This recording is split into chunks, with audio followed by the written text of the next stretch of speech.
Muy nacionales. ¿Qué tal? Muy buenas tardes, bienvenido a la Hora Nacional, ¿no es cierto? Bienvenido a su programa Desde tu Mirada. Estamos transmitiendo desde el 1040 de amplitud modulada, Radio Mujer, el sexto sentido de la radio. Bueno, y estamos en la semana de la independencia de México. Y bueno, tenemos el mes patrio. Y bueno, pues lo estamos festejando con tremendos rolonones para empezar sus programas. El día de hoy, justamente hablando al respecto de todo lo que se nos despierta con la sensación de, bueno, las fiestas patrias y lo demás, vamos a hablar, y escucho a Claudia, sobre la xenofobia y el nacionalismo. Y para esto estamos tras los micrófonos sus psicoanalistas de la radio, mi compañera Gabriela Maldonado y su servidor José Luis Amarriba. ¿Qué tal, Gaby? ¿Cómo estás? Muy bien, José Luis, ¿tú cómo estás? También muy bien, aprovechando para mandarle un mensaje a las personas que nos escuchan por el 95.1 de FM en Austin, Texas, y en el resto del mundo que nos escuchan por internet o en YouTube, en www.radiomujer.com.mx, pero no, en YouTube no nos escuchan ahí, en YouTube nos escuchan en nuestro canal de YouTube, Radio Mujer GDL. Y acuérdese que ahí puede escuchar las repeticiones de todos los programas que estamos transmitiendo aquí de lunes a viernes de 6 a 7 de la tarde.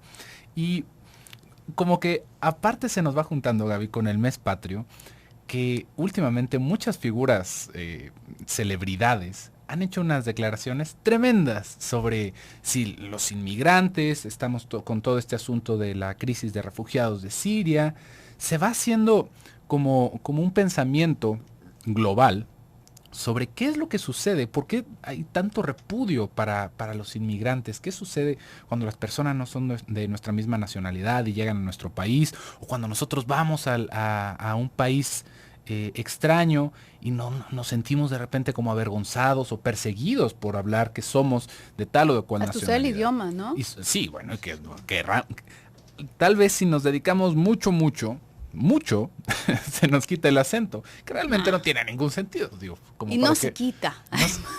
Lo podríamos entrenar muy bien. Yo he conocido personas que sí hablan perfectamente el inglés cuando su idioma madre es el español, pero ¿cuál es el sentido? ¿No? Que no se note que no es nuestra lengua madre. Digo que bueno que lo podamos usar en toda su extensión, y ese y muchos otros idiomas, pero ahí va al paso como de no parecer de nuestra nacionalidad, ¿no? Como no hacernos notar porque somos diferentes. Y luego tenemos ahí a los del otro extremo, personas que llevan toda su vida en un país en el que se habla, por ejemplo, el inglés, en Estados Unidos, y que hablan forzosamente con el acento, como para que se note que no son, digamos, nativos de ese país, ¿no? Como si fuera una causa de orgullo. Nos vamos a dar cuenta cómo hay un montón de implicaciones psíquicas en estas circunstancias, ¿no? En estos fenómenos de la xenofobia y el nacionalismo, y cómo ni siquiera necesitamos llevarlo a los extremos. Se puede volver una causa de violencia, y una causa de violencia que vamos sintiendo justificada y que nos acaba deshumanizando. Algo que de una forma nos puede unir, que nos trae muchísima cohesión como grupo, se puede volver un arma de dos filos que nos acaba alienando y destruyendo a nosotros mismos. Sí, verdaderamente ahí, aunque no llegue al extremo de la violencia ya física, por ejemplo, sí queda en muchos niveles como una especie de violencia ideológica, ¿no? Hacia otros grupos, en donde la persona se tiende a sentirse resguardada. Y esto es algo muy común en muchos sentidos, ¿no? Está esta frase que dice, más vale malo por conocido que bueno por conocer, ¿no?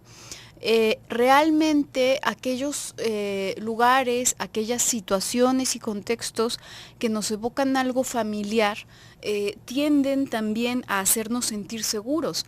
Lo curioso es que estos contextos familiares y conocidos que despiertan esa cierta sensación de seguridad, pueden hacerlo aunque tus referentes pasados, aunque lo que te resulta familiar sean situaciones, por ejemplo, de violencia, ¿no? Sean situaciones que de hecho ponen en peligro tu integridad física y o psicológica.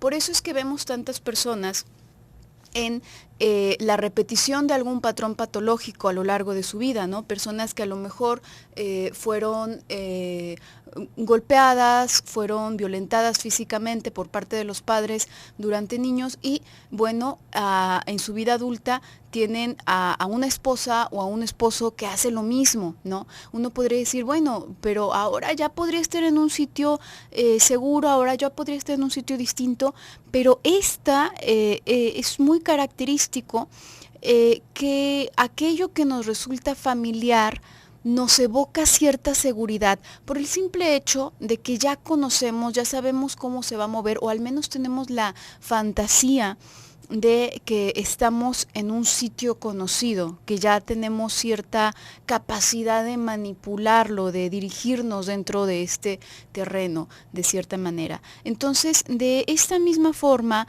otras situaciones que evoquen algo familiar, algo con lo que nos podamos identificar, van a generar esta cierta seguridad. Y recordemos que el hecho de establecer vínculos, sobre todo cuando se trata de grupos, no, y también si lo pensamos a nivel individuos, ¿no? A nivel personal, pero esto se marca mucho más en cuanto a grupos. No tiene que ver únicamente con el vínculo que estableces con esa persona o con ese grupo de personas, sino que la cohesión también tiene que ver con el vínculo que no estableces con otras personas, ¿sí? Por ejemplo, vamos a pensarlo en la pareja, ¿no? Tú tienes un vínculo afectivo con una persona y esa persona tiene derechos o tiene un lugar exclusivo en tu vida. No es que ese tipo de vínculo pasional lo vayas a compartir con otras 5 personas y entonces pues tienes 5 parejas, ¿no? No, eso ya lo rompería, lo deformaría.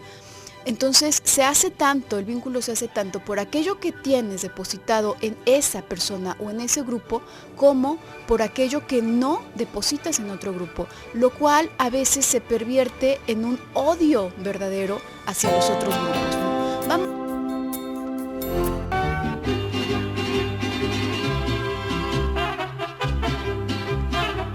Estamos de regreso en su programa Desde tu Mirada. Estamos hablando el día de hoy sobre xenofobia y nacionalismo. Les recuerdo que tenemos un número celular para que usted se comunique con nosotros vía WhatsApp.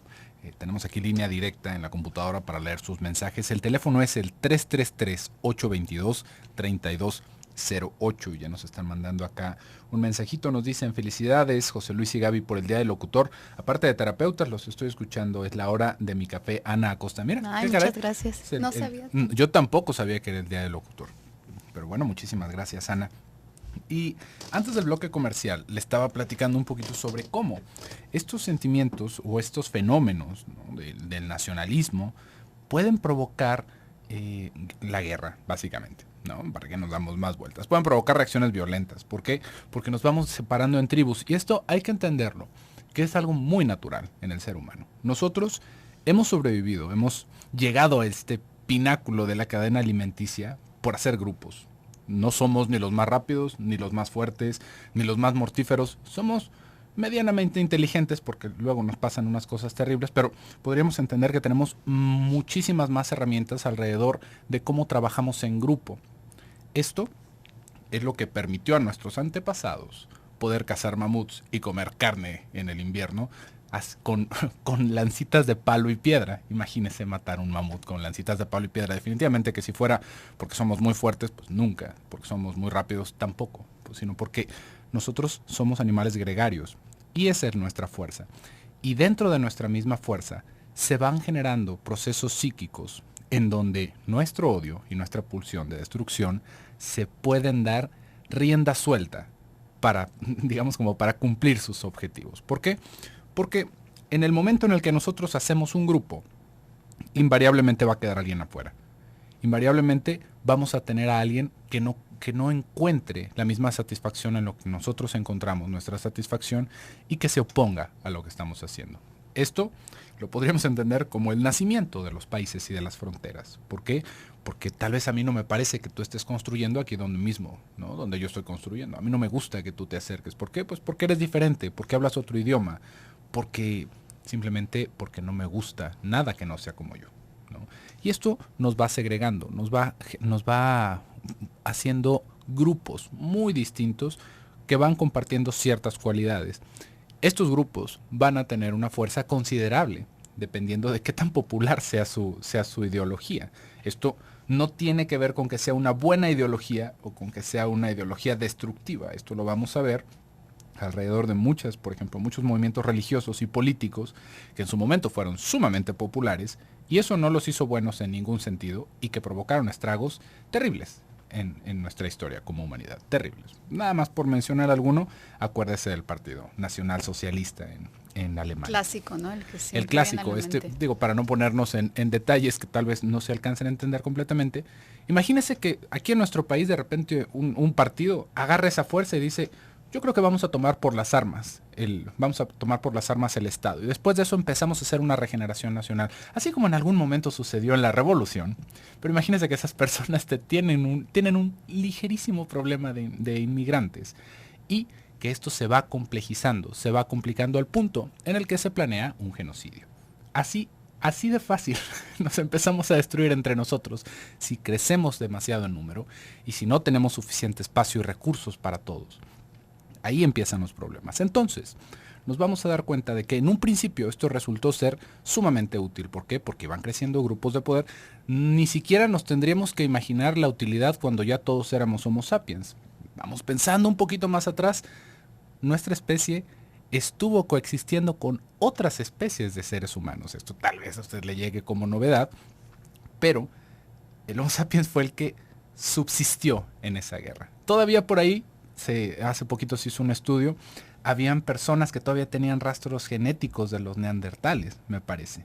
Pero esa fue la especie que pereció, la especie que extinguimos, ¿no? Para prevalecer justamente como los dominantes en la cadena de los homínidos. Entonces, en esos momentos, por supuesto que fue muy útil, por supuesto que nos dio fuerza como especie, por supuesto que nos hizo avanzar increíblemente. Cuando todavía se estaban conformando las naciones, esto invariablemente, como le digo, trae conflictos, pero también trae progreso.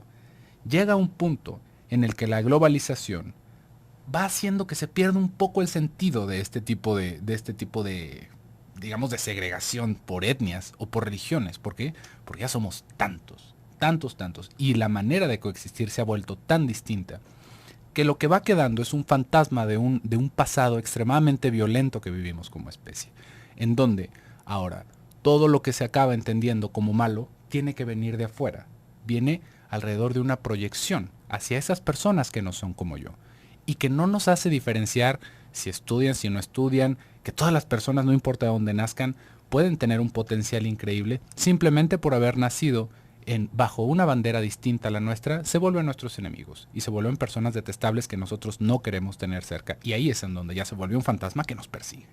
Sí, realmente, si bien es cierto que esta cohesión y esta fuerza que puede cobrar una relación, ya sea con una persona en particular, como con un grupo, también tiene que ver con el límite que marcamos ante otros grupos o ante otras personas. Es cierto, porque esto nos da incluso como cierta congruencia, como cierta consistencia, ¿no? ¿Qué pasa con estas personas que tienen una vida ecléctica en todo sentido, ¿no? Que, bueno, hacen de una cosa, pero también al mismo tiempo chamanería, pero también y es como, bueno, entonces, ¿qué es lo tuyo, no? Entonces, ¿en dónde estás ubicado? ¿En dónde estás parado? Como que no da un sentido de congruencia al grupo o a la persona. Es real. Y de alguna manera esto también va marcando una barrera, a lo mejor simbólica, importante y en ciertos sentidos necesaria. Pero al mismo tiempo que necesitamos nosotros en lo individual y en lo grupal, estas delimitaciones, estas barreras simbólicas, también necesitamos ciertas vías. Lo que quiero decir es, Por ejemplo, si tú hicieras tu casa, pues necesitamos, no vas a dejar que cualquier persona se meta a tu casa, ¿no es cierto? Tú cierras tu casa con llave. Si alguien se mete a la fuerza, bueno, pues llamas a la policía, haces algo, no permites que cualquier persona entre a tu casa, porque es importante, porque eso preserva tu seguridad, preserva la seguridad de los tuyos, etcétera, etcétera. Pero ¿qué pasaría si construyes una casa con puros muros y sin ninguna puerta?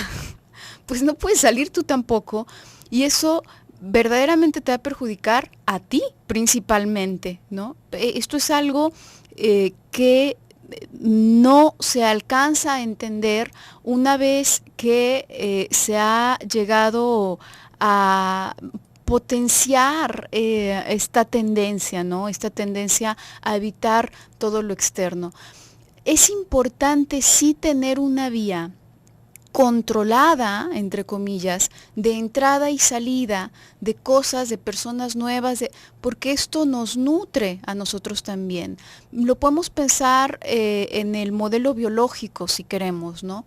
¿Qué pasó con estas dinastías de reyes, de realeza, que únicamente se reproducían entre ellos? Porque solamente entre la realeza podía nacer algún otro bebé, sí, digno mandatario, pues cosas muy feas, ¿no? Porque se empieza a deteriorar la genética verdaderamente, y empiezan a haber problemas de distintas índoles, ¿no? Tanto fisiológicos como mentales, en muchos sentidos.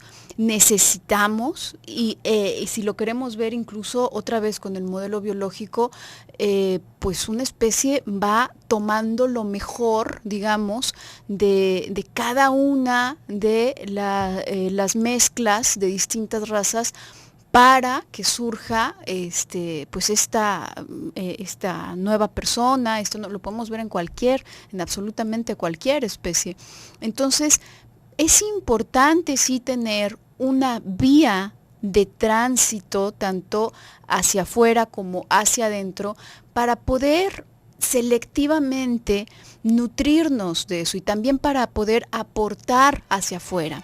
Sin embargo, hay ocasiones en las que la persona en particular o el grupo se ha vivido en un ataque y en una persecución tan grande que siente muy necesario poner una barrera extremadamente rígida que no permite ese tránsito. Vamos a ir a un pequeño corte y regresamos.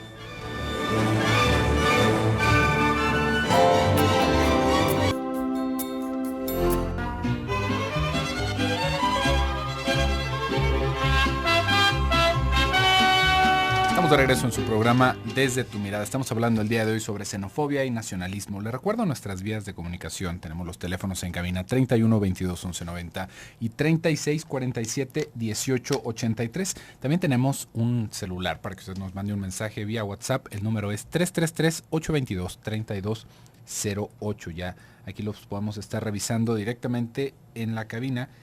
Y pues bueno, continuamos con este tema. Antes del bloque comercial estaba haciendo un pequeño espacio cultural para pensar cuál era la necesidad o cuál fue, como, digamos, el propósito de que este tipo de sentimientos surgieran en nosotros como especie.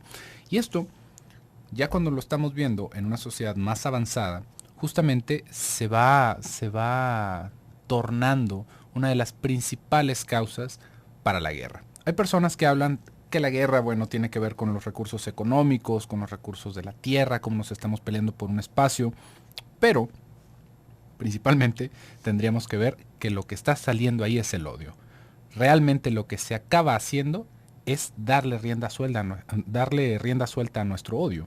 ¿Por qué? Porque ahí tengo esta perfecta excusa de levantar un arma contra mi prójimo y hacer como que no estoy matando más que a un enemigo, no estoy matando a otro ser humano. Esto se vuelve una cosa pues realmente paradójica, porque yo no conozco un solo lugar, al menos aquí en la Tierra, que no sea un delito el asesinato, ¿no? No, es que igual alguna tribu, algún lugar, pero en todos lados se castiga con cárcel, ¿no? Y si no es con cárcel, es también con pena de muerte por haber matado a alguien. ¿Por qué nos brincamos eso cuando es un extranjero? ¿Por qué nos brincamos eso cuando hay guerra? ¿No? Y luego todavía nos hacemos creer que nos regresa la civilización porque los pobres que pierden la guerra todavía les toca su tribunal, si la sobrevivieron, para decir que hicieron crímenes contra la humanidad y que de todas maneras los matemos, ¿no? Aunque esto no deje de ser asesinato, ¿no? La historia se acaba escribiendo por los que ganaron y al final de cuentas todos nos volvimos asesinos en ese conflicto. ¿Por qué es que se nos hace ojo de hormiga para estas cosas? Y bueno, ahí tendríamos que pensar un poquito en lo que se va entendiendo como xenofobia, ¿no? ¿Qué es esto de la xenofobia? Podríamos pensar, ¿no? Para hacer una cosa muy breve, que tiene que ver con el odio que se le tiene a los extranjeros, con un odio y un miedo, ¿no? Aquí tendríamos que pensarlo, así como la homofobia, ¿no? Que la homofobia no necesariamente es el miedo a los homosexuales, pero van muy de la mano.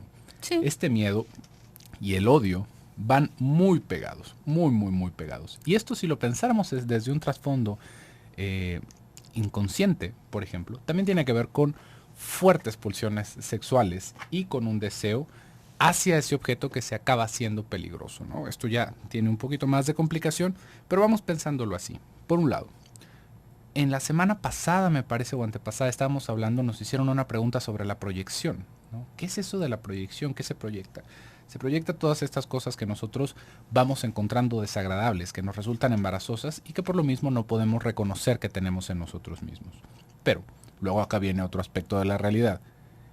¿Y qué pasa con esas personas, ¿no? Porque seguramente se va a ver con esta pregunta, pero estas personas que son de este otro país, pues digo, no se puede generalizar, pero casi todos son malos, ¿no? Casi todos siguen esta religión, hacen este tipo de cosas. Y tristemente tendríamos que pensar por qué surgen los estereotipos. Los estereotipos surgen porque tienden a ser verdad, ¿no? Cuando hay personas que creen en cierta religión o personas que viven en ciertos espacios de nuestro planeta, van haciendo una cierta tendencia a comportarse de cual o tal forma. Y por supuesto que ahí es en donde vamos a encontrar un espacio para decir, ellos no son como nosotros y ellos no merecen este mismo espacio que nosotros. Y en ese no merecen el mismo espacio, vamos a intentar hacer diplomacia, vamos a hacer todo lo que se pueda en un principio, pero como última finalidad destruirlos porque tienen eso que a mí no me gusta, eso que yo no quiero tener cerca de mí. Esto lo vamos a ver en un montón de configuraciones. Cuando hablamos de xenofobia es específicamente personas que no son de nuestro país, que son extranjeros. Pero este tipo de repudio lo vamos a ver generalizado en muchísimos otros aspectos de la vida. Por ejemplo, no hace mucho tiempo se estaba hablando, había ahí una discusión en una colonia de aquí de nuestra ciudad de Guadalajara, que se iba a poner una casa de refugio para inmigrantes ilegales, ¿no? Para las personas que están de paso por el tren y que se estaba pensando en poner una casa refugio para ellos. Y los vecinos se levantaron en contra de esto. No queremos que pongan esto. Y bueno, se hizo una de opiniones en contra y a favor, es que cómo va a ser posible si todos somos seres humanos, deberíamos de bailar, deberíamos de hacer esto, cómo es que se discrimina hasta las mismas personas que también son latinas.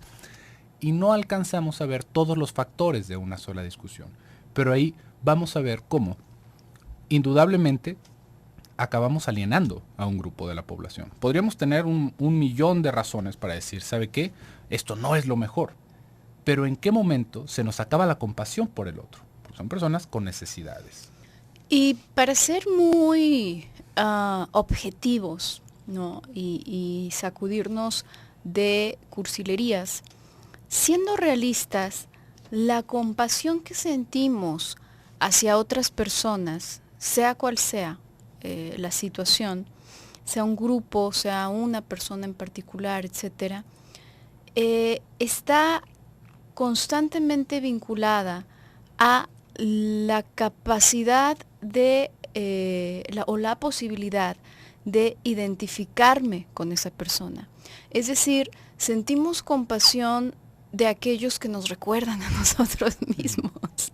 Por ponerlo en palabras muy sencillas, es un vernos reflejados en, y entonces querer ayudarme a través de esas personas. Esto no es algo egoísta, esto no es algo frío, esto es, de hecho, el motivo gracias al cual podemos abrir o dar el primer paso a la posibilidad de vincularnos con otras personas. Nos vinculamos siempre, damos el primer paso siempre desde nuestro narcisismo y vamos teniendo estas simpatías con las personas también a partir de las posibilidades de identificación con ellas. Entonces, otra de las cuestiones que se ha hablado mucho recientemente con toda esta cuestión de refugiados, etcétera, etcétera, clases desfavorecidas, etcétera, ha sido, esta queja, ¿no? ¿Cómo es posible que estén ayudando a personas, y esto ha sido en distintos países, a personas de otro país y que estén destinando recursos a personas de otro país que se encuentran en una situación desfavorecida, cuando en este país tenemos personas desfavorecidas a las que nunca se les ha ayudado o a las que nunca se les ha destinado ese tipo de ayuda, ¿no? Esta ha sido una queja en muchísimos países en relación a esto.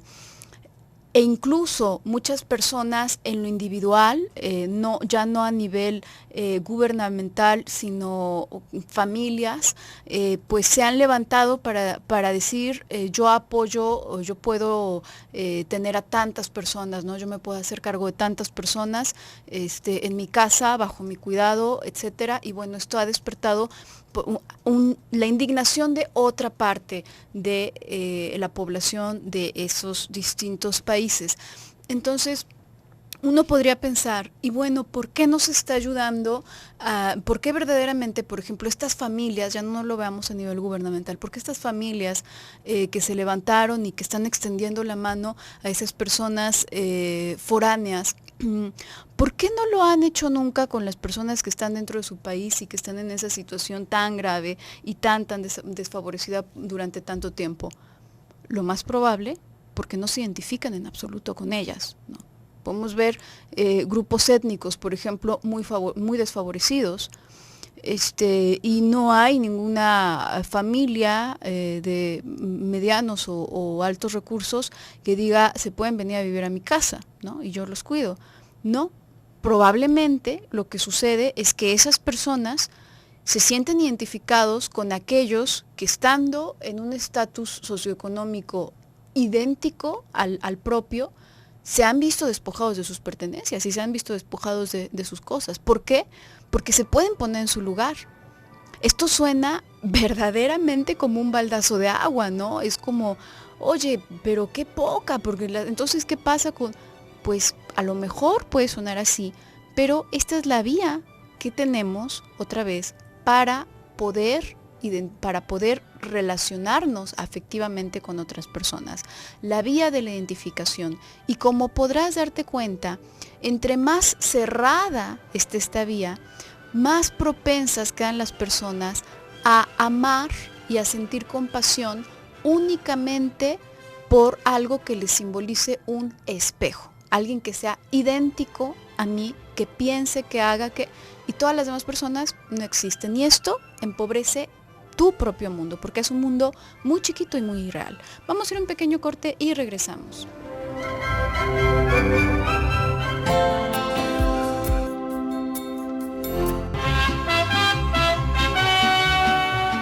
Estamos de regreso en su programa Desde tu Mirada. Ya estamos en el último bloque del programa del día de hoy, pero ya escuchó, el día de mañana vamos a continuar con este tema un tanto controversial, porque de alguna manera siempre vamos a hacer ¿no? Tenemos esta tendencia de decir esto es bueno, esto es malo, pero pocas veces nos frenamos un poquito a pensar ¿y por qué sucede? ¿No? ¿Cuál es el punto de esto? En algún momento también hablamos sobre la segregación, ¿no? Específicamente, y nos vamos a dar cuenta de que son aspectos muy naturales, ¿no? Cuando escuchamos xenofobia, a mí me parece más que un diagnóstico diferencial que alguien pueda hacer, bueno, pues esta persona tiene un serio problema de xenofobia, ¿no? Esto lo podríamos entender dentro de un cuadro de psicoterapia para poder describir qué es lo que está sucediendo a nivel psicodinámico en esa persona. Pero no así como también en algún momento hablamos de la misoginia, que más bien se va usando como una ofensa, ¿no? Es que él es un xenófobo, ¿no? Es que la xenofobia está en todos lados. Y no, lo que nos vamos a topar principalmente es esta necesidad de segregación y una necesidad también de identificarnos culturalmente. Por ejemplo, no hace mucho tiempo empezaron estas declaraciones alrededor de uno de los candidatos que están queriendo postularse para la presidencia de los Estados Unidos. Seguramente usted ha escuchado más de algún argüende de esto, claro, ¿no? Sobre el señor Donald Trump. Se hizo viral, ¿no? Sí, y dicen por ahí que no hay mala publicidad, ¿no? Es una cosa bastante curiosa cómo con declaraciones tan abiertamente racistas, ¿no? y clasistas y en muchos sentidos retrógradas, sea alguien tan popular, ¿no? Esto es lo que más nos sorprende. No que haya personas que piensen así, ¿no? Bueno, pues personas que piensen así o todavía peor, no lo podemos encontrar en todos lados. Pero que haya tantos simpatizantes es algo que nos puede llegar a llamar muchísimo la atención, ¿no? A veces hasta alarmarnos. Pero vamos a tomar un pedacito de este discurso, ¿no? Todos los inmigrantes ilegales que están llegando al país están destruyendo nuestro gran país, los Estados Unidos de América, ¿no? Y luego tendríamos que pensar cuál es la identidad cultural de los Estados Unidos de América, ¿no? Es una, a diferencia, si lo podríamos pensar, por ejemplo, de aquí de México. Aquí en México llegaron los españoles y nos ayudaron, nos echaron una manita para derrocar al Imperio Azteca, ¿no? Y poco a poco se fueron incluyendo en nuestra cultura, se hizo un mestizaje, quedó una revoltura de culturas en donde nació México. No fue que, no, primero pudimos haber tenido aquí unas colonias de España, pero nuestra identidad nacional es mexicanos. Mexicanos, seamos hijos de padres que venidos de España, seamos mestizos, seamos indígenas, en ese momento nacemos como nación y nos volvemos mexicanos por haber nacido en ese choque de culturas. Y nos vamos a dar cuenta cómo, si bien hay muchas situaciones pues digamos como de segregación otra vez, ¿no? De injusticias sociales entre grupos y otros, de una o de otra manera todos seguimos coexistiendo en la misma tierra, ¿no? Todos estamos mezclados, ¿no? O sea por sangre o sea por lugares en donde vivimos. Y esto da una identidad como mexicanos. Ahorita estábamos escuchando al inicio de los bloques del programa música de mariachi, ¿no? El mariachi y los charros que nosotros sentimos bien mexicanos y que sentimos bien tapatíos, porque yo me pongo mi sombrero charro y me siento más mexicano que el elote. Es una mezcla de las tradiciones europeas de España y de lo que se empezó a hacer acá como charrería, de lo que se empezó a hacer en las suertes de los charros. Pero no es algo que haya nacido aquí nada más. El mariachi igual, el traje, las vestimentas es exactamente lo mismo. Vamos a darnos cuenta cómo también hay ídolos y hay figuras en la religión que nacen de esta mezcla. La Virgen de Guadalupe, que tiene tantos seguidores, que tantas personas le dan su fe, es una fusión de la Virgen europea y las tradiciones de la religión que tenían acá los nativos, ¿no? No es que hayan traído una virgen morena de allá, ya no habían vírgenes morenas, acá no la hicimos, ¿no? Es algo que va mezclando estas dos culturas. Si pasamos a Estados Unidos, nos vamos a dar cuenta de que los que estaban ahí en primer momento, que eran los indígenas norteamericanos, ¿no? Que todavía nos tocan algunos acá de nuestro lado del territorio de México, no tuvieron esa misma interacción con las personas que llegaron a conquistar y que llegaron a colonizar. Hubo un trato muy distinto y aún así se empieza a formar una cultura como muy específica, una cultura de inmigrantes, donde nos vamos a encontrar afroamericanos, nos vamos a encontrar ingleses, australianos, personas de todo el mundo que llegan a buscar digamos como una alternativa a lo que estaba sucediendo en su país y a la suerte que tenían en su país en los Estados Unidos americanos. Y ahora renegando de los inmigrantes, ¿no? Uno puede decir, bueno, pues sí, pero es por la ilegalidad y lo demás, pero ¿en qué momento se vuelve tan coherente para tantas personas hacerlo de una manera tan drástica, ¿no? Porque evidentemente no podemos cerrar los ojos a que es un problemón, ¿no? Es un problemón y es un problema que también tenemos aquí en México y que nos hacemos como medio tarugos y no le ponemos mucha atención, pero nosotros también tenemos un muro en nuestra frontera para el sur, digo, igual sí. Y se va enterando. Pero ¿por qué se vuelve de repente esto tan común y se vuelve tan popular cuando es una cosa que uno podría pensar tan retrógrada?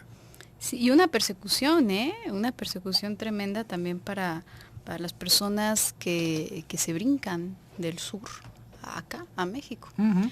Entonces, ¿por qué otra vez? No es que esto sea bueno o malo per se, habría que pensarlo a fondo, ¿no? ¿Qué implicaciones tiene? ¿Qué pasaría? ¿Y qué impacto tendría si no tuviésemos estas medidas de seguridad aquí también, ¿no? Entonces, verdaderamente, ¿por qué esto nos pasa de noche? Aunque medio que tenemos noticia, si en algún momento has viajado al sur, necesariamente te habrá tocado ver la persecución que existe porque hay militares pidiendo documentos a todas las personas para verificar que sean mexicanos, ¿no? Entonces, y los que no, se bajan con los militares. No está. Regreso. Sí.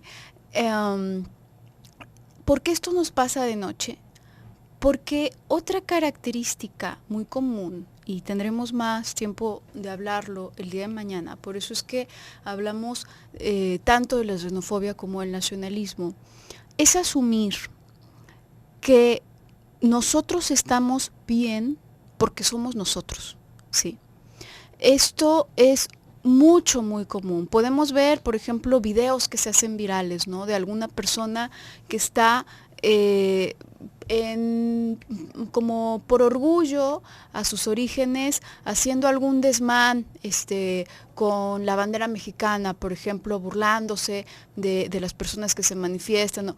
Y entonces, bueno, likes, 1001 likes, ¿no? Y compartir, y sí, viva México, y ya el resto no lo puedo seguir diciendo porque estamos al aire, pero sí, y esto está muy bien. ¿Por qué? Porque está la parte de identificarte y de asumir que es de los nuestros, entonces todos nosotros estamos bien.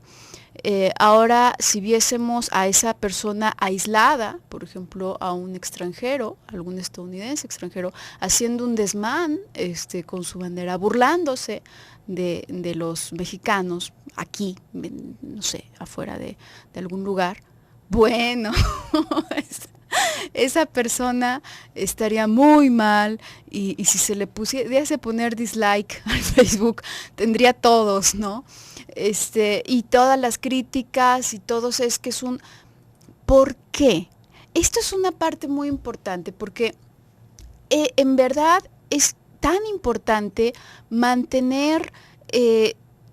por supuesto, nuestra subjetividad nos da esa autenticidad, de alguna manera, pero cuando nos vamos de largo en la mera subjetividad, sin detenernos a pensar más objetivamente acerca tanto de las circunstancias que me están rodeando, como de mis propios afectos y mis propias decisiones, entonces, lejos de crear esta autenticidad, nos alienamos, nos convertimos en este sinsentido, en donde una misma acción puede estar bien cuando me conviene o cuando asumo que es parte que lo hice yo, por ejemplo, o que lo hizo alguien de mi familia, o que lo hizo alguien con quien me identifico, pero está mal si lo hizo otra persona. ¿Por qué? Porque sí. Y porque sí, porque no responde a ninguna lógica. Entonces no estoy actuando, no estoy pensando con ninguna lógica. Pero bueno, el día de hoy ya se nos ha terminado el tiempo. Muchísimas gracias por sintonizarnos. Yo me despido, soy Gabriela Maldonado. Yo soy José Luis Amarripa, que tenga muy bonita tarde y nos escuchamos el día de mañana en punto de las 6. Hasta entonces.